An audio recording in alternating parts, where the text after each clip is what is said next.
Atos dos Apóstolos, capítulo de número 16. Capítulo de número 16 do livro dos Atos dos Apóstolos. Quero ler a partir do versículo de número 25. Texto muito conhecido de toda a igreja. Quero tomar como base esta noite para a nossa reflexão. E perto da meia-noite, Paulo e Silas oravam e cantavam hinos a Deus, e os outros presos os escutavam. E de repente sobreveio um tão grande terremoto que os alicerces do cárcere se moveram, e logo se abriram todas as portas, e foram soltas as prisões de todos. E, acordando o carcereiro, e vendo abertas as portas da prisão, tirou a espada e quis matar-se, cuidando que os presos já tinham fugido.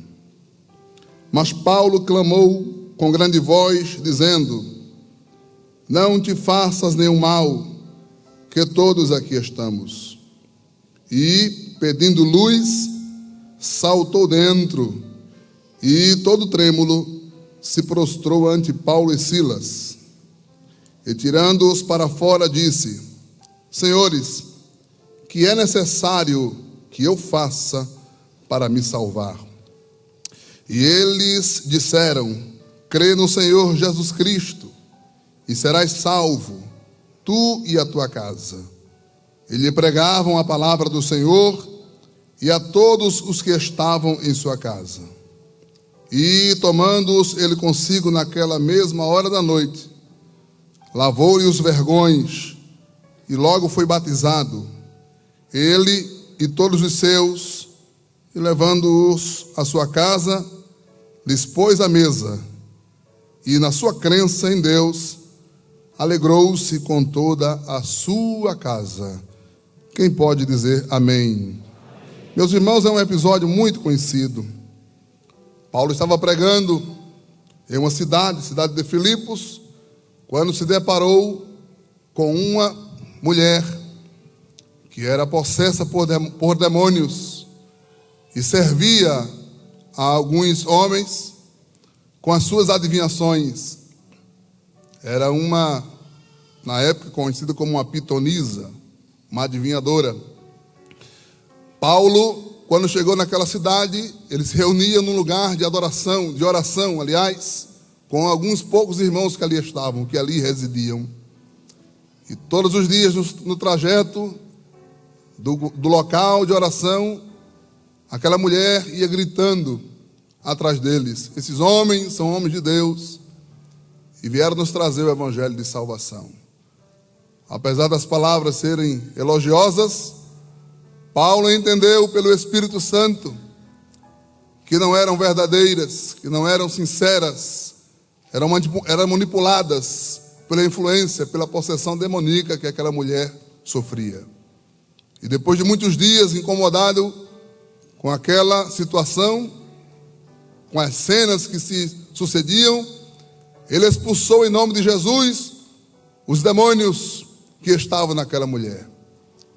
Ela ficou livre da possessão, mas aqueles que a exploravam com suas adivinhações e ganhavam dinheiro com isso, ficaram muito irritados e levaram Paulo e Silas à presença dos magistrados, das autoridades, alegando que eles estavam perturbando a cidade.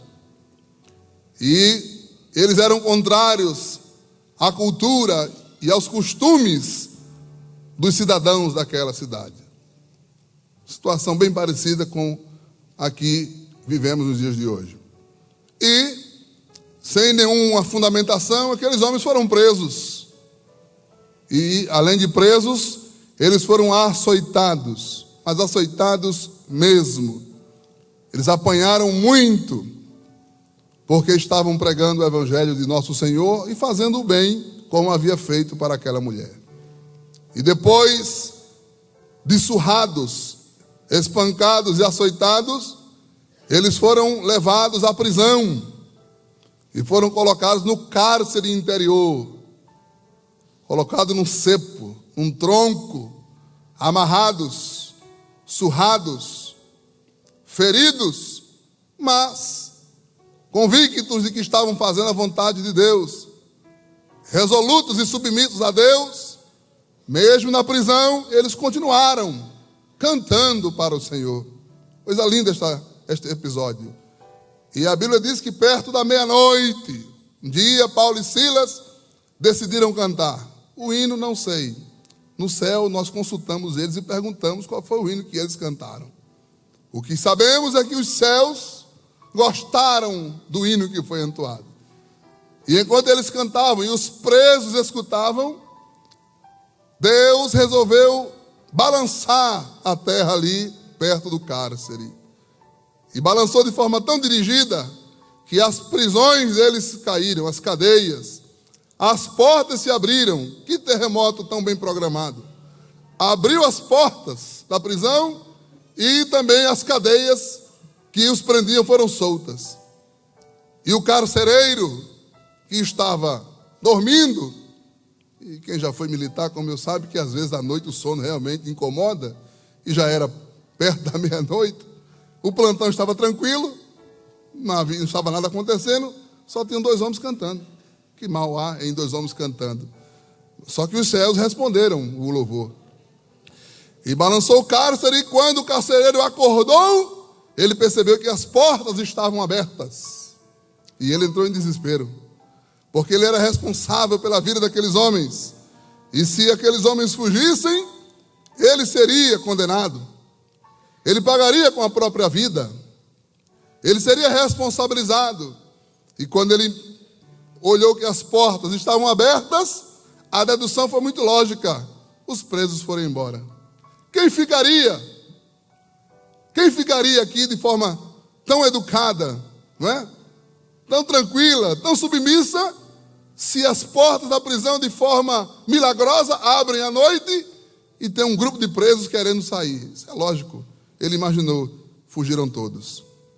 E quando ele pensa assim, ele pega uma espada para se matar. E Paulo, atento, sensível a Deus e as coisas que aconteciam à sua volta, percebeu que o carcereiro ia se matar. E deu um grito. Que grito maravilhoso. Um grito da parte de Deus. Um alerta da parte de Deus para aquele homem. O mesmo alerta que esta noite o Espírito Santo nos faz portadores, nós como igreja. A você que ainda não conhece a Jesus e quem sabe está vivendo uma situação tão parecida com aquela do carcereiro.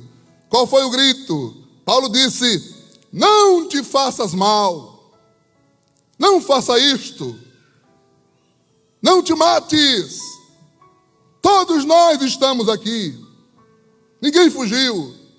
Que coisa, Deus deu para Paulo o controle da prisão ali, né?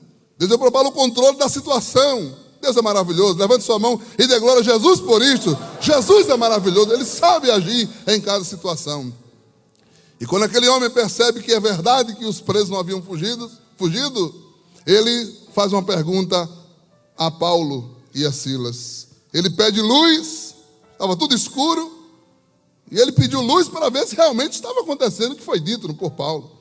E quando ele tem luz em suas mãos, ele vem todo trêmulo e se prostra diante de Paulo e Silas e diz assim: senhores, eu percebo que o que vocês falam é verdade, que a mensagem de vocês é verdadeira. Eu estou disposto a crer no que vocês pregam. Mas me digam, o que eu faço para me salvar? Que linda pergunta. Ou se toda a humanidade que não conhece a Jesus Cristo fizesse esta noite esta pergunta. Esta pergunta não pode ser feita a qualquer pessoa. Não pode ser feita para outra pessoa, senão dirigida a Jesus Cristo, porque Ele é o único que pode salvar. Se você perguntar a outros, eles não saberão dizer. Os filósofos, os sábios, os entendidos, não, eles não saberiam responder. Eles só podem apontar para a pessoa de Cristo. Mas eles perguntaram a Paulo e Silas: senhores, o que eu faço para me salvar? E Paulo diz a linda frase, que eu sei que a igreja ama. E eu queria pedir que a igreja dissesse comigo esta noite, porque é lindo demais isso.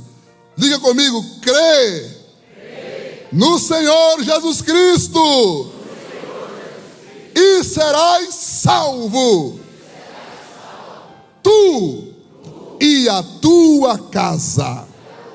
Abra sua boca para dar glórias ao nome de Jesus. A situação daquele homem remonta à situação das pessoas do mundo atual. Essa reflexão é bem prática, bem rápida. Só quero dizer para você o que é que Jesus pode fazer em favor de uma pessoa e de uma família que nele crê. O carcereiro ia se matar porque não via uma saída plausível para a sua situação. E é por isso que muita gente hoje, desesperado, angustiado, cheio de temores, pensa em resolver os seus problemas da mesma forma que aquele homem, aquele carcereiro. Mas eu lhe pergunto e eu mesmo lhe respondo: o que aquele homem ganharia tirando a sua própria vida? Ele resolveria o seu problema? Não. Ele resolveria o problema da sua família? Não.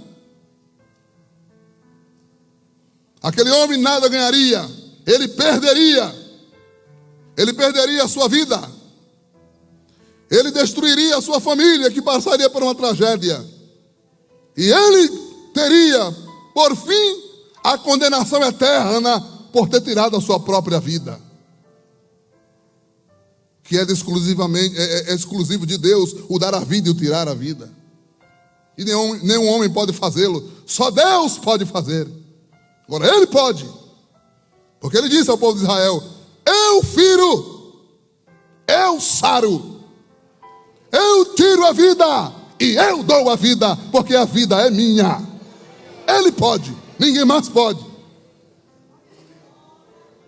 Aquele homem ia tirar a sua própria vida, mas o suicídio daquele homem não era saída para ele. Por isso que Paulo disse: não te faças mal, não faça nada que prejudique a sua vida, não faça nada que prejudique a sua família. E este é o grito da igreja esta noite para você: não te faças mal. O pecado te faz mal, pare de pecar. O vício te faz mal, pare de satisfazer seu vício. Não te faças mal. Jesus Cristo está aqui e Ele é poderoso para te dar uma saída diferente essa noite, uma saída de vida e não de morte. Ele disse, Paulo: crê no Senhor Jesus, mas crê como Ele deve ser acreditado. Jesus disse: quem crê em mim, como diz a Escritura, rios de água viva correrão no seu interior. Algumas pessoas acreditam em Jesus como um filósofo, um sábio, um personagem, alguém que passou por este mundo. Ele é mais do que isto. Não é assim que nós cremos em Jesus. Não é apenas assim. Ele não é para nós apenas alguém que passou por este mundo. Ele criou este mundo. Ele sustenta este mundo. Ele é o dono deste mundo. Ele é o Salvador dos homens. Ele é maravilhoso. Ele é a porta, Ele é o caminho, a verdade e a vida. E ninguém pode chegar a Deus se não for por Ele. É assim que se crê em Jesus. Quantos creem em Jesus assim? Erga sua mão, abra sua boca e dê glória para Jesus. É só você perguntar a Ele mesmo: Jesus, quem o Senhor é? A João ele disse em Apocalipse: eu sou o primeiro e último, o que vivo e fui morto, o que é, o que era e o que há de vir. Ele mesmo disse quem Ele era. Sou o caminho, a verdade e a vida. Sou a porta, sou o bom pastor, sou a luz do mundo, sou a ressurreição e a vida. Glórias sejam dadas ao nome de Jesus. Querido, se você crê em Jesus, como diz a Escritura, você será salvo. E se você for alcançado pela salvação que Ele pode te dar, tua casa também poderá ser alcançada. Eu acho bonito que Jesus, ele quis alcançar a família do carcereiro. É claro que ele queria, através de Paulo, alcançar a família do carcereiro. Mas olha o que Paulo disse: crê no Senhor Jesus Cristo, primeiro tu. Porque não adianta os outros crerem e você não crê. Creia você, acredite você, aceite você, receba você. E se você aceitar Cristo, você será o canal de bênção e o canal que levará Jesus para a sua casa. Quando Jesus entra numa família, muitas coisas acontecem. Olha o testemunho aqui do nosso querido presbítero José Araújo, José dos Santos Araújo, dizendo que a sua família é fruto da salvação e da bondade de Deus. Poderia relatar vários episódios aqui, mas eu lembrei de um hoje à tarde. Eu morava no bairro de Casa Amarela, e um dia, e nós tínhamos lá na vizinhança uma família que era muito perturbada por Satanás. Um dia, um dos componentes daquela família veio descendo assim o alto. Lá onde eu morava, em Nova Descoberta, a gente morava num vale que tem vários altos. Eu morava no meio dos altos. E um dia um rapaz veio descendo a ladeira, com uma faca na mão. Uma faca na mão assim, abaixada. E ele ia em direção a uma casa para matar outra pessoa muito próxima da sua família. Por desavenças, por brigas. Só que entre a ladeira que ele descia e a casa onde ele chegar, ali no caminho, surgiu uma irmã com a palavra de Deus. Se você vai para onde? Se for ali resolver um problema. Que problema? Se eu vou ali resolver um problema pessoal. Que problema? E percebeu a faca aqui. Qual é o problema que você vai resolver? Irmã, não se meta, é um problema que eu vou resolver, é um problema de família. Mas problema de família não se resolve assim, meu filho. Não se resolve com faca. E se resolve como? Sente aqui na ladeira, sente aqui no degrau. Eu vou lhe dizer como se resolve. Crê no Senhor Jesus. Jesus é maravilhoso. Jesus é bom. Tem um plano para você, para a sua família. Para mim? Você acha que Jesus tem um plano para mim, irmã? Eu estou com uma faca na mão para matar alguém.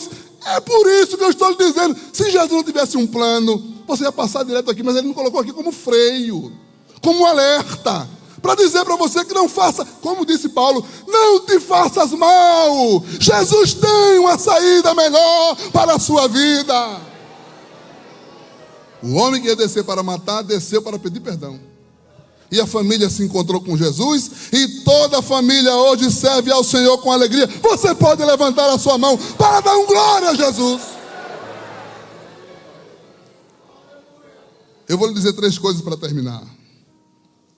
3 coisas que Jesus pode fazer esta noite por sua família.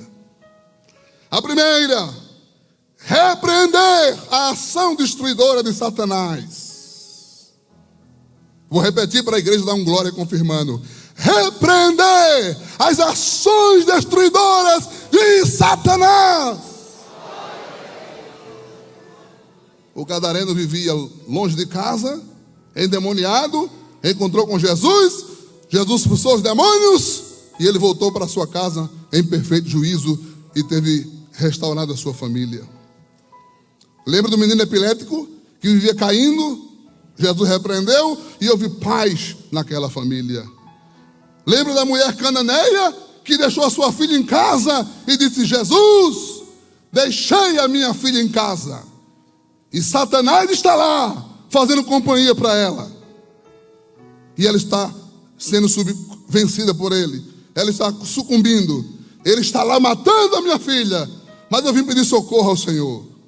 Socorre a minha filha que ficou em casa endemoniada.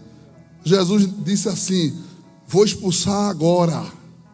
Volte, porque eu estou mandando uma ordem agora para a sua casa.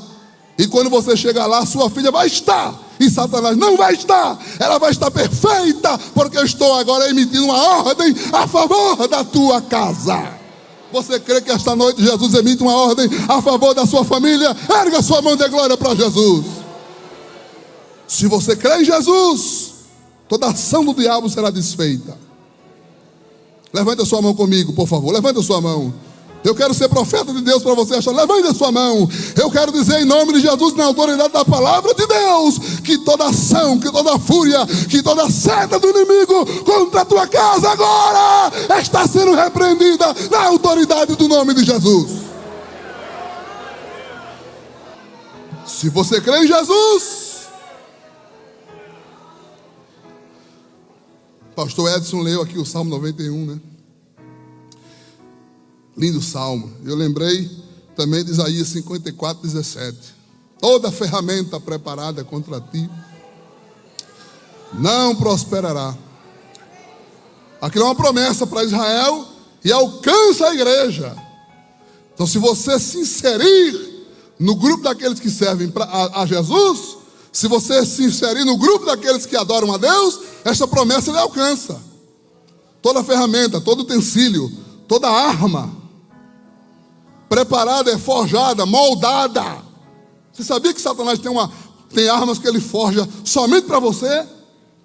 Ali a palavra ferramenta preparada é um utensílio moldado, formatado, construído especificamente para um propósito. E contra a sua família ele fez isso também. Preparou armadilhas específicas para a sua casa, para a sua família, para você, para os seus filhos, para o seu cônjuge, para os seus familiares. Mas se você crer na palavra, como o carcereiro creu na palavra, a palavra de Deus se cumpre. Toda ferramenta, toda arma moldada, fabricada contra ti, diz o Senhor, não prosperará, não vai em frente, não avança. Eu repreendo. É só você crer na palavra. Os que creem, levante a mão e dê glória a Jesus. Quando Jesus entra numa casa, numa família, ele anula as sentenças de morte.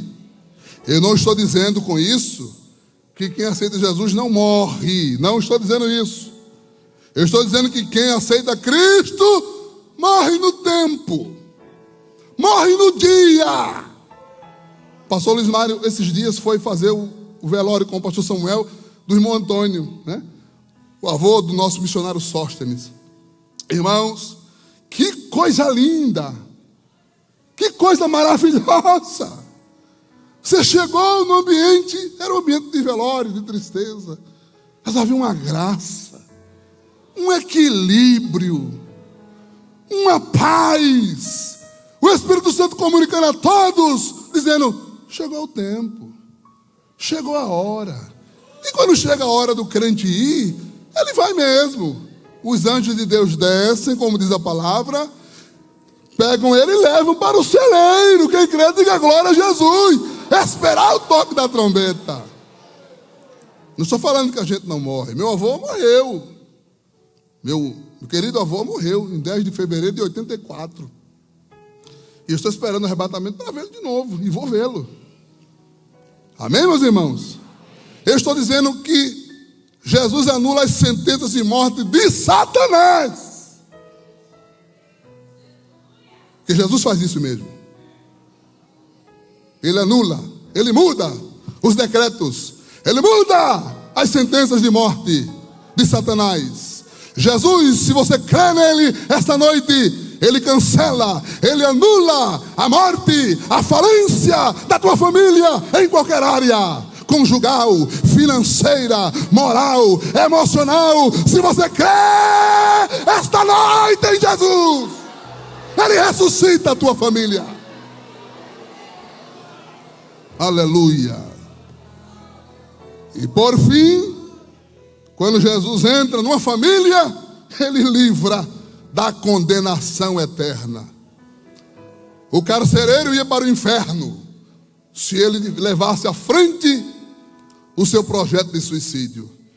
E ninguém sabe quem com ele iria, como consequência daquela ação impensada e desesperada. Mas ele creu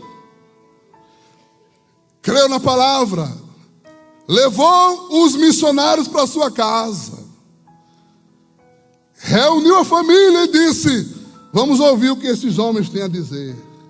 E eles começaram a dizer: Jesus morreu na cruz por vocês, e Ele pode perdoar os seus pecados, escrever os seus nomes no livro da vida e levá-los um dia para morar com Ele na eternidade. Vocês creem? Toda a casa creu. Foram batizados, imersos no corpo de Cristo, passaram a ter comunhão com Cristo. E diz a Bíblia: e houve muita alegria naquela casa. Quem crê nisso, levante a sua mão e dê glória para Deus. Quero dizer, querido, que esta noite há uma coisa nova de Deus para você. Quem crê, diga glória a Jesus. Há uma coisa nova de Deus para a tua casa, para a tua família esta noite. Principalmente você que ainda não tem Cristo Jesus como seu Salvador. Mas se você crê em Jesus essa noite, tua família será mudada, tua família será abençoada, tua família será transformada, tua família será visitada, porque Jesus Cristo está aqui. Mas a palavra é a mesma. Primeiro, crê tu no Senhor Jesus e serás salvo, tu e a tua casa.